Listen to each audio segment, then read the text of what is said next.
I am Reverend Dr. Aurelia Jones-Smith. And who is Gary Adams as a leader? Well, I want to essentially say that Gary is an exceptional individual. I would say that he is an individual who has always been wise beyond his years. I met him early on in life when he was the pastor of Victory AME Zion Church.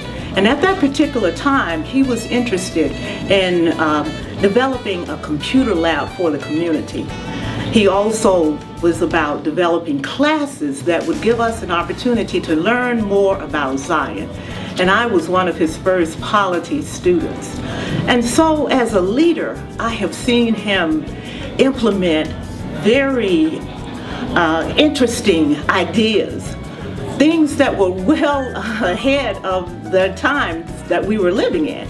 And they were done in a fashion with such a passion that there was no way that he could fail, simply because, number one, he believed that God was in it, God had inspired it, and then he had that boundless energy for it.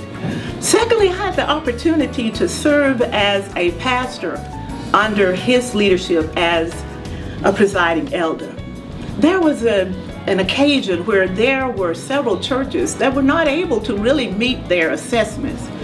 Reverend Adams did not essentially talk about how the churches could go about and raise their funds. He essentially had a major gathering and took on the responsibility himself to pull the district together to raise the money for the churches. Now, to me, that's leadership. You can always talk about things, but as a leader, he is a man of action. And that's why I'm so excited about the fact that he has answered God's call to become a bishop, to be elected, to put his name in the hat, per se. Because if Zion really desires an individual who's going to bring about change, then Zion surely needs to vote for Gary Adams. I'm excited about him. He's an exceptional leader. I don't know anyone else that could compete with the energy, the wisdom, and just essentially the spirit that he has for leadership.